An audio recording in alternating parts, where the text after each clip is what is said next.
भैरव जी, जिन्हें शिव जी का अंश कहा जाता है, ऐसा कहा जाता है कि उनको मदिरा चढ़ाई जाती है, जबकि सामान्य रूप से हमारे शास्त्रों में ऐसा कहा जाता है कि किसी भी तरीके का मदिरा पान करना, मांस का भक्षण करना, ये सब उचित नहीं है। तो फिर भगवान स्वयं क्यों इसे ग्रहण करते हैं?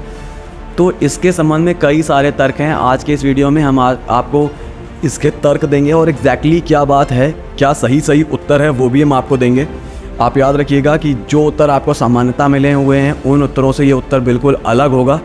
तो अगर आप इसे जानना चाहते हैं तो हमारे वीडियो को अंत तक देखिएगा। अगर आपको वीडियो पसंद आ जाए तो बाद में चैनल को सब्सक्राइब और हो सके तो वीडियो को शेयर भी कर दीजिएगा।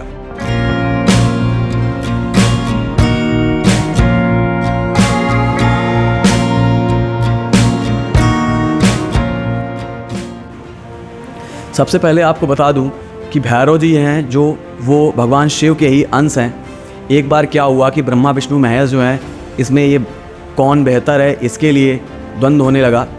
तो कुछ लोगों को नियुक्त किया गया कि ये बताया जाए कि कौन सबसे बेहतर है। तो ऋषि मुनियों और सभी लोगों ने कंक्लूड किया कि भगवान शिव सबसे बेहतर हैं। लेकिन ब्रह्मा जी इस पर क्रोधित हो गए और क्रोध से उनका एक पाँचवां सिर, क्रोध रूपी सिर बाहर आ गया। शंकर जी को ये बात बहुत बुरी लगी और उनके क्रोध से भैरव जी उत्पन्न हुए, जिन्होंने अपने नाखून से उस पांचवें सिर को काट दिया। इसके बाद उन्हें ब्रह्म हत्या का पाप लग गया। पुनः वो भगवान शिव के पास गए। उन्होंने कहा कैसे वो इस ब्रह्म हत्या के पाप से मुक्त हो सकते हैं। तो भगवान शिव ने कहा कि जितने भी धर्म स्थल हैं, तीर्थ स्थान हैं, आप सभी के दर्शन करिए जाकर, और जब आप महाकालेश्वर पहुँचेंगे तो वहाँ पर आपको ब्रह्म हत्या का पाप जो है आपसे हट जाएगा, आपके ऊपर से हट जाएगा। आखिर में जब भैरव महाराज पहुंचते हैं महाकालेश्वर तो वहाँ पर उनकी ब्रह्म हत्या का पाप हट जाता है। लेकिन भगवान में उनकी रुचि इतनी बढ़ जाती है कि वो उस स्थान को छोड़कर नहीं जाना चाहते हैं। उज्जैन में स्थित महाकाल का जो मंदिर है महाकालेश्वर, उसके पास में ही भैरवनाथ का मंदिर है, जहाँ पर उनकी प्रतिमा को लगातार शराब चढ़ाई जाती है, मदिरा चढ़ाई जाती है। और वो मदिरा कहाँ जाती है आज तक किसी को नहीं पता चला। तो कहा जाता है भगवान होकर स्वयं मदिरा का सेवन कर रहे हैं, ये कितना उचित है। मैं आपको बता दूं कि जो भगवान शिव के अवतार भैरव जी हैं वो तंत्र मंत्र और ऐसी निगेटिव एनर्जीज़ को भी अपने में समा कर रखते हैं।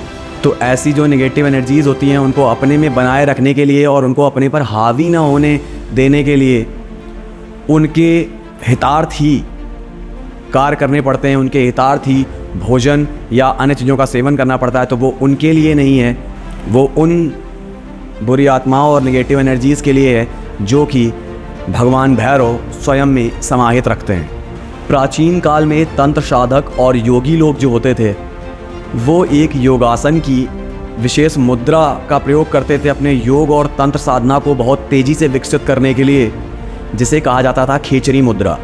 इस खेचरी मुद्रा में किया जाता था, सोमरस या फिर किसी भी प्रकार का मदिरा अपने मुंह में लेकर अपनी जीभ को या जीभ के अगले सिरे को अपने ऊपर के तालु से छुआते हुए अपने जो गला होता है उसके आखिरी हिस्से तक छुआना होता था।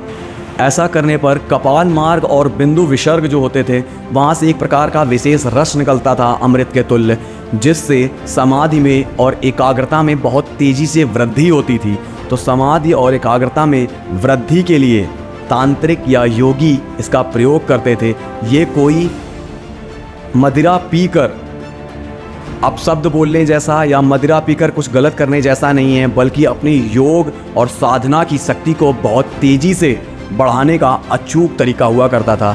इसीलिए जो महाराज भैरव हैं वो योगासन की खेचरी मुद्रा में पाए जाने की वजह से सोमरस या मदिरा ग्रहण करते हैं।